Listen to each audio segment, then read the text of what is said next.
Salut les amis, bienvenue dans cette nouvelle vidéo d'analyse de copie. Je ne sais plus du tout sur quel numéro d'analyse on est, mais en tout cas, ça va être la première analyse de copie de l'année 2024-2025. C'est une copie d'un des élèves qui a suivi mon stage Booster SPC 2024, donc le stage de préparation à l'aspect physique-chimie de terminale qui se déroule pendant l'été. C'est donc une copie d'un élève de terminale, Adrian, élève de terminale, spécialité physique-chimie, premier devoir de l'année. Je pense qu'on est sur un timing de 2 heures. On va regarder un peu rapidement le sujet ensemble très rapidement pour que tu vois un peu le type de niveau de difficulté dont il s'agit ici. On a 4 exercices. Voilà, je ne sais pas si c'est 2 heures ou 1h30. Faudrait que je lui redemande. Honnêtement, je ne l'ai pas demandé ou j'ai oublié. Mais en tout cas, je pense pas que ce soit un contrôle d'une heure. Ce sera un petit peu trop court. Donc on a 4 exercices. Ce sont des exercices qui sont quand même relativement courts, mis à part le quatrième qui est un peu plus long.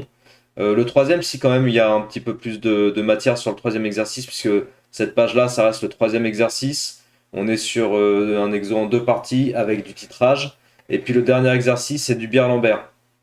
Donc le dernier exo, ça c'est l'annexe. Voilà, ça c'est le dernier exo. Hop. Et on est plutôt sur du Beer-Lambert.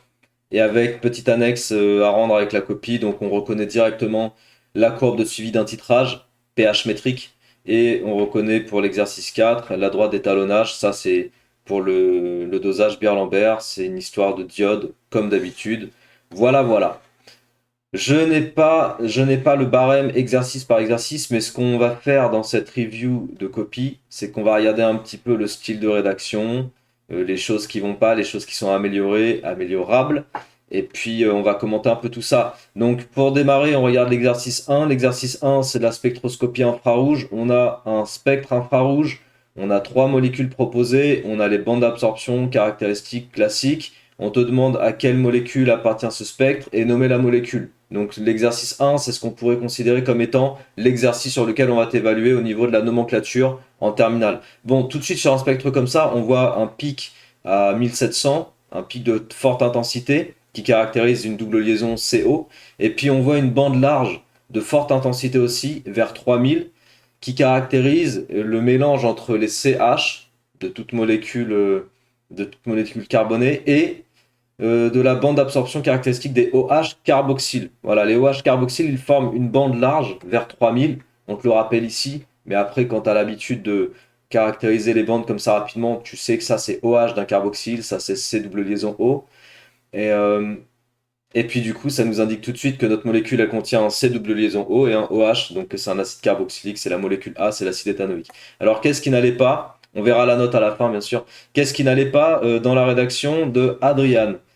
Qu'est-ce qui n'allait pas? Bah écoute, ça allait globalement, c'est juste que il a utilisé une expression, c'est vrai que j'utilise dans certaines vidéos. D'ailleurs, si tu as besoin de regarder une vidéo sur la spectroscopie infrarouge, que tu sois en première ou en terminale, tu as une vidéo qui est disponible sur ma chaîne, tu tapes spectroscopie IR, ouais, je crois que c'est spectroscopie IR que j'ai mis dans le titre, tu vas la trouver sur ma chaîne et elle reprend tout ce qu'il faut savoir sur des exemples type bac, je crois que j'ai pris que des molécules type bac, que des extraits d'exobac pour t'expliquer en gros tout ce qu'il faut manipuler sur les spectres infrarouges. Donc n'hésite pas à aller la voir et si j'y pense, je mettrai le lien au-dessus de ma tête et si j'y pense pas, toi tu peux m'y faire penser dans les commentaires. Blabla. Donc il a mis grosse patate en fait pour caractériser cette bande-là. Donc ouais, effectivement, faut éviter d'écrire ça, même si on se le dit à l'oral pour parler en mode jargon, mais sinon à l'écrit et sur une copie de contrôle de DS ou de copie back, tu mets pas grosse patate. Après, tu as eu les points, ça peut faire sourire les profs, mais on évite ça. Sinon, le détail de préciser les bandes observées, les pics observés, à quel nombre d'ondes on les observe, tout ça c'est bien. Et la conclusion, c'est bien aussi. J'aurais mis une petite phrase non officielle ou non en nomenclature de la molécule de point acide éthanoïque. Bon, voilà, je ne mettrai pas une réponse comme ça, acide éthanoïque, projeté sur la copie. Je ferai pas ça, j'aime pas trop faire ça. Mais sinon, tu as eu les points. Je pense pas que tu aies perdu des points en fait, même en mettant grosse patate, donc tout va bien. Exercice 2, c'est un exercice qui porte sur comment dire, la relation des gaz parfaits. Donc la relation des gaz parfaits, il y a certains profs qui vont la donner dans le chapitre analyse physique, et il y a d'autres profs qui vont la donner dans le chapitre thermodynamique. Personnellement, je préfère que la loi des gaz parfaits ressorte dans le contexte de la thermodine. Mais bon, il y a certains profs qui décident de l'introduire dans l'analyse physique. Donc la loi des gaz parfaits, elle s'applique quand tu considères un gaz comme étant parfait. C'est le cas dans cet exercice-là, bien qu'on nous le dise pas clairement, mais dès lors qu'on va te donner la constante des gaz parfaits dans l'énoncé, c'est qu'on est sur ce style de formule. Donc bon, c'est sur l'atmosphère martienne, mis à part la question 2, qui est un petit peu plus une question où on va te demander d'expliquer des choses à l'écrit, de faire un petit schéma éventuellement. La question 1, c'est juste l'application de la formule, donc évidemment, tu as eu les points, tout est bien présenté, sauf que il y a juste un truc là où je comprends pas pourquoi tu t'en mêles les pinceaux. En fait, la formule, c'est PV égale nRT, les amis. On sait que V doit être en mètres cubes dans la formule. On doit placer la pression en pascal. R, c'est dans les unités du système international. Et dans l'énoncé, on nous a bien dit que c'était en USI. T, ce sera en Kelvin. Et puis, la quantité de matière sera en mol. Donc là, dans l'énoncé, on nous a donné des hectopascales qu'on va convertir en pascal. On nous dit que la pression sur Mars, elle est 100 fois plus grande que sur Terre. 100 fois moins grande, pardon, que sur Terre, évidemment, 100 fois moins grande. Donc, pour la pression sur Mars, on divise juste par 100, c'est-à-dire qu'on aura 1013 pascal. Et on te donne le volume en mètres cubes et la quantité de matière en mol. Donc, tu as toutes les bonnes unités déjà. Et il faut calculer quoi? Il faut calculer la température. On a déjà tout dans les bonnes unités. Il n'y avait rien d'autre à faire que de dire que la température égale PV sur NR. C'est tout. Alors, je sais pas pourquoi tu as introduit le volume molaire et tout, mais là, tu t'es compliqué la tâche. Clairement, et tu aurais pu grave te mélanger les pinceaux et faire une erreur. Faut éviter de faire trop compliqué en fait, les amis. Il y a des fois, on peut faire simple, on fait simple. On va droit au but. On passe pas par des trucs alambiqués, on sait pas trop ce qu'on fait. Non, on va droit au but. La température, c'est PV sur NR, P en pascal, V en mètre cube, N en mol, R unité SI. Bam, on fait le calcul et on a la réponse en Kelvin. Bon, donc, mis à part le fait de peut-être mélanger les pinceaux, c'est bon, tu as eu la réponse, 210 Kelvin, mais il faut faire gaffe quand même. Après, bon, pour l'explication de la question 2, effectivement, on demandait pourquoi est-ce qu'une atmosphère moins dense protège moins des rayons du soleil. Il y a plusieurs effets dont il fallait parler. C'est vrai que tu n'as pas parlé des phénomènes ici spécifiquement, mais l'atmosphère elle va protéger de certains rayons comment dire, en les renvoyant. Il y a un phénomène de réflexion des rayons, certains rayons, vers le cosmos, puisqu'ils ne pénètrent pas l'atmosphère dense. Et puis il y a également des phénomènes d'absorption à l'intérieur de l'atmosphère. Mais si maintenant l'atmosphère c'est juste un film très fin, si elle est fine, ténue, légère, bon bah forcément tous ces phénomènes de réflexion et d'absorption qui a lieu à l'intérieur de l'atmosphère n'ont pas lieu. Je pense que c'est ça qui était attendu sur cette question 2. Après pour les schémas, bon, t'as fait ce qu'il fallait.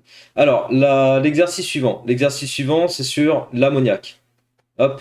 La première question c'était de représenter le schéma de Lewis. Et là clairement, t'as oublié le doublé non liant. T'as pas les points. Et ça c'est très très très dommage comme erreur. Et je vois souvent avec certains élèves que j'accompagne cette erreur ressortir sur la bonne compréhension de ce qu'est le schéma de Lewis ou la formule semi-développée ou la formule développée.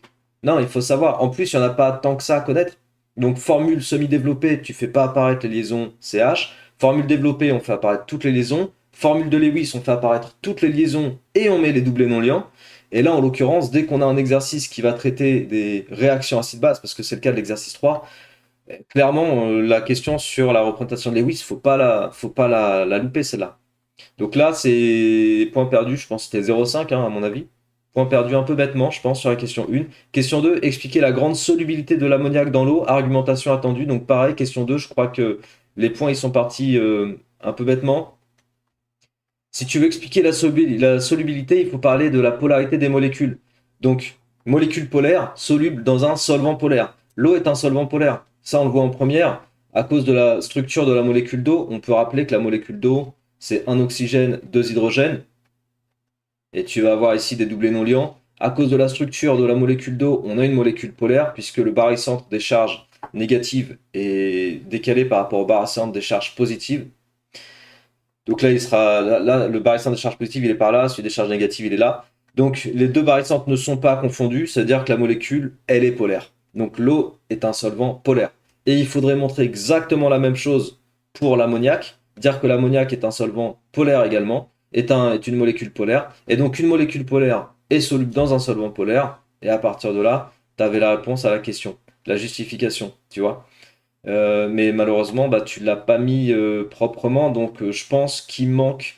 Voilà, la géométrie était attendue et il manque du détail. Donc, on va dire que la question 2, Je comprends que plus d'élèves auraient fait l'erreur ici, parce que ça fait quand même un peu rapport à un cours de première.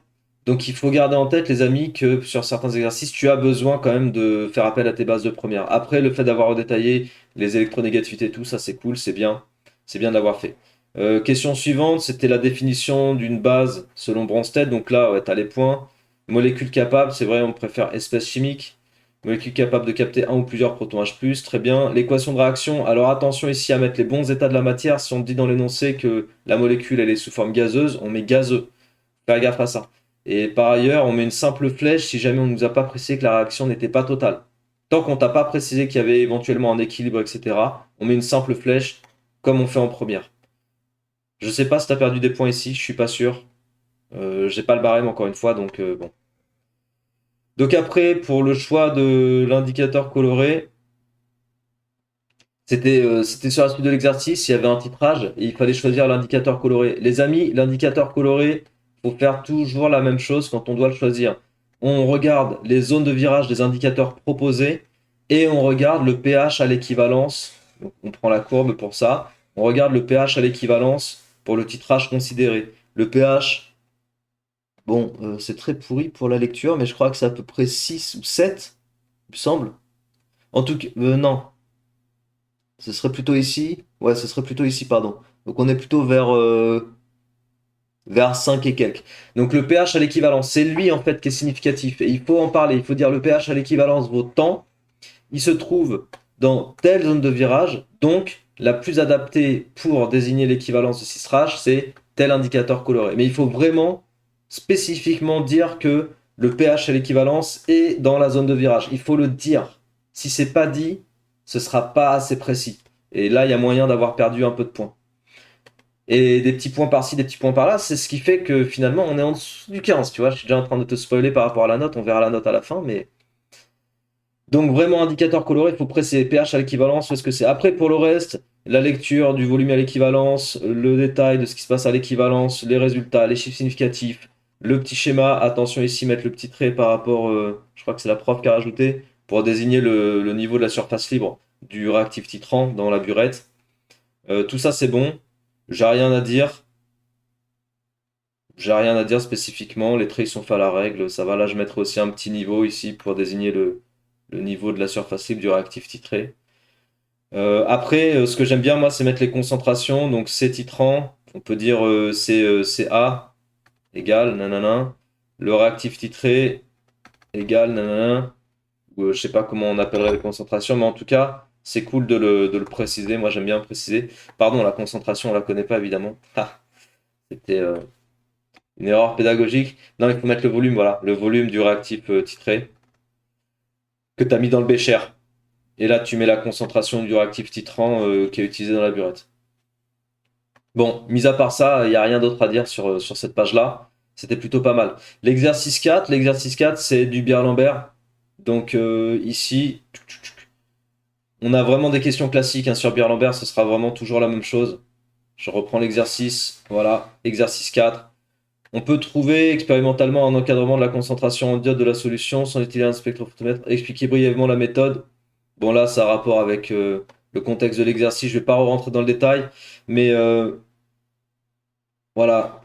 Tout ça, en fait, c'est des choses. Les questions 1 et 2, c'est des choses que tu fais en TP. Donc ça me fait penser que en TP, tu dois être absolument attentif. Tu dois participer aux manips. Tu dois absolument faire les choses par toi-même. Faut pas laisser le binôme faire et se dire ouais, il fait, c'est bon, lui sait faire machin. Non, il faut que tu fasses déjà un, parce que tu peux avoir des questions dans les contrôles qui vont avoir rapport avec ce que tu fais en TP, et deux, parce que de toute façon, à la fin de l'année, tu vas être évalué là-dessus. Donc il faut être super vigilant à manipuler par soi-même en TP et à faire les choses et à comprendre ce qu'on fait pour qu'on utilise tel matériel, tel verri, etc., etc. Donc pas grand-chose à dire par rapport à ça. Par contre ici, là ça a merdé sur la question 4. Je crois que c'est la question 4 parce que la question 3 c'était avec le graphique, il me semble. Où il n'y a pas de question 3 en fait tout simplement. Donnez la valeur de la longueur d'une longueur d'onde qui vous paraît bien appropriée pour ces mesures, justifiées brièvement.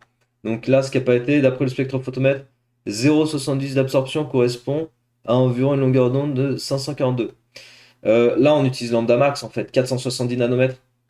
C'est vraiment du classique ici qu'il faut faire. 470 nanomètres, c'est la valeur qu'on relève au niveau du spectre d'absorption de l'espèce chimique considérée.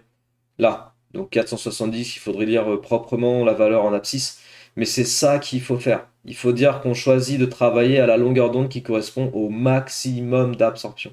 Ok? Il y a pas d'autre chose à faire ici. Donc là, c'est point perdu bêtement, parce qu'en plus, ça, c'est une question archi classique. Archi classique. Voilà, on va un peu speedrun la fin de la vidéo, parce que là, je pense que ça fait un peu suffisamment de temps que je parle. On va aller voir la fin de cette production et puis commenter un peu le résultat. Donc sur la fin, il y a pareil au niveau des applications numériques, ça me fait penser à ce qui s'est passé sur l'application numérique avec la loi des gaz parfaits. Je pense que tu as tendance à te mélanger les pinceaux. Et sur les formules, se mélanger les pinceaux, ça peut être très dangereux. Ce que tu veux faire, c'est du calcul littéral, donc ça c'est bien. Mais pour faire du calcul littéral, il faut être vraiment archi à l'aise à pas tout mélanger. Voilà. Et tout à l'heure, tu avais voulu faire pareil avec le volume molaire et ça avait merdé un petit peu. Donc attention au calcul littéral. Moi, je kiffe le calcul littéral, c'est-à-dire mélanger les formules, les mixer et faire une application à la fin. Mais pour faire ça, faut être archi à l'aise. D'ailleurs, j'ai fait une vidéo sur ma chaîne aussi, sur le calcul littéral, tu peux la retrouver. Et il y a la vidéo complète qui est en mode premium sur mon site directement sur la BNCS. Tous ceux qui ont accès à la BNCS, allez faire la vidéo d'entraînement sur le calcul littéral. Ça, ça coûtera pas beaucoup de temps et par contre, ça va apporter grave des compétences. Il y a 16 exemples que j'ai imaginés, 16 petits exercices que j'ai imaginés sur le calcul littéral. Si tu les fais, tu vas devenir un monstre en puissance. Pour la dernière question, c'est la détermination du pourcentage massique. C'est assez classique ça. Pour déterminer le pourcentage massique, tu vas faire la masse de l'espèce sur la masse du produit. Donc là, en fait, tu as mélangé tes formules et apparemment, tu as fait deux erreurs qui se sont mixées ensemble et qui t'ont permis de retrouver le bon résultat. Donc, tu as de la chance. Mais la question 7, faudrait la refaire. Je vais pas la corriger ici. J'ai juste dit, et je répète, que quand tu mélanges tes formules, et surtout sur les formules de pourcentage massique, de lien entre la concentration massique, concentration molaire, toutes ces formules-là, faut être archi vigilant là-dessus. Mais vraiment, vraiment, vraiment. Et là, c'est ce qui s'est passé ici, en fait, à mélanger. La masse volumique de ta solution, c'est effectivement la masse de ta solution. Je vais juste réécrire ça sur le volume de ta solution. En fait, même on pourrait dire la masse volumique de l'espèce. Mais par contre, la concentration, en fait, là, ce que tu as remplacé, masse de solution, tu as remplacé ça par n fois grand M. Non, parce que n fois grand M, ça c'est le soluté. En fait, la masse de soluté, c'est la quantité de matière du soluté multipliée par la masse molaire du soluté. Mais c'est pas la solution. Et c'est pour ça, en fait, que tu as confondu N du soluté et que tu l'as injecté pour calculer la masse de la solution. Mais comme on t'a indiqué, considérer une quantité de matière pour une solution, ça n'a pas de sens. Ça n'a pas vraiment de sens. Une quantité de matière, dans ce cas-là, c'est plus en relation avec une espèce dissoute en solution. Donc on est dans ce contexte, hein. Donc on est plus sur un mélange de formules qui n'avait pas lieu d'être et tu as eu vraiment de la chance de retomber quand même sur ton bon résultat, ce qui t'a permis d'avoir des points. Mais clairement, tu n'as pas tous les points ici, tu as très peu de points parce que tu as tout mélangé. C'est ce qui est marqué ici, c'est pour ça qu'on a marqué confusion. Donc il faut reprendre tout ça. Mais par contre, le titre massique, et je terminerai là-dessus, le titre massique ou pourcentage massique, teneur massique, c'est la masse de ton soluté sur la masse de ta solution. La masse de la solution, on peut remplacer ça par ρ fois V, et la masse du soluté, on peut remplacer ça par N fois grand M. Et c'est à cette étape-là, et je l'explique dans plusieurs vidéos, que effectivement N sur V, ça correspond à la concentration molaire de notre soluté, de notre espèce, et on peut écrire que le titre massique, c'est la concentration molaire fois la masse molaire du soluté divisé par la masse volumique. Après, il faut juste faire gaffe aux unités ici, savoir en quelle unité on parle et s'il y a des conversions à faire, il faut les faire. En général, ici, on va se mettre en grammes par litre, là, on va se mettre en grammes par mol, et ici, on va se mettre en mol par litre. Mol par litre, gramme par mol, gramme par litre, il y a tout qui va simplifier, on aura un titre massique sans unité.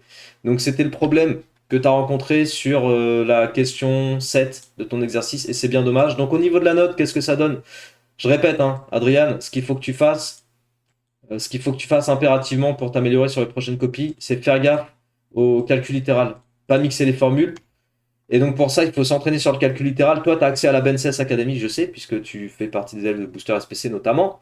Donc, il faut que tu ailles faire cette vidéo sur le calcul littéral. Ceux qui n'ont pas accès, il y a une vidéo qui est quand même présente sur ma chaîne, il faut aller la voir. Pareil, si j'y pense, je mettrai le lien au-dessus de ma tête. Si j'y pense pas, bah, fais-y-moi penser. Et voilà pour la note, donc un 14 sur 20. Sans les erreurs d'inattention, on était facile à 16. Enfin, inattention, je veux dire. Sans l'erreur sur le lambda max, sans l'erreur sur le mixage, c'est pas de l'inattention en fait, sans l'erreur sur le mixage des formules là dans la question 7, sans l'erreur d'oubli du doublé non liant sur la molécule d'ammoniac, je pense que facilement, tu étais sur du 16. Donc au-dessus du 15. Voilà. Donc il faut être plus rigoureux au niveau des formules. Il faut faire attention. Schéma de Lewis. Donc là, je pense que c'est l'inattention, à mon avis, qui t'a fait oublier le doublé non lien. Et puis, par contre, au niveau de l'écriture et de la rédaction, il y a des bonnes choses dans cette copie, hein. J'aime bien, c'est une bonne copie. Mais il faut faire attention à ce genre d'expression-là. On n'utilise pas un langage un peu type jargon sur une copie de contrôle ou de bac. Ouais, on utilise plutôt un langage plutôt scientifique, tel qu'on a dans les corrections, tel qu'on a sur les corrections papier ou dans mes corrections vidéo. Donc c'est une bonne première note hein, pour un contrôle de terminale, pardon, largement améliorable. Tu peux passer au-dessus du 15 sans aucun problème. Et je pense que c'est ce qui va se passer sur ton prochain contrôle. Donc voilà, merci de m'avoir envoyé ta copie. J'espère que cette review a été efficace et surtout qu'elle va servir. Tous ceux qui veulent que je fasse leur review de copies en vidéo, que ce soit copie de maths, copie de physique, première, terminale, ben, c'est sans aucun problème. Il faut me les envoyer directement sur Insta. Voilà, en fait, il faut me contacter sur Insta pour ceux qui ne sont pas encore sur mon Insta. Il faut me contacter et puis je ferai la review en vidéo sans souci si c'est une copie intéressante. Avec grand plaisir. Voilà, merci d'avoir suivi cette vidéo. Pensez à vous abonner, à liker les amis, c'est comme ça qu'on a de la visibilité sur YouTube. Merci d'avance et moi je vous dis à très bientôt pour de futures vidéos. Ciao!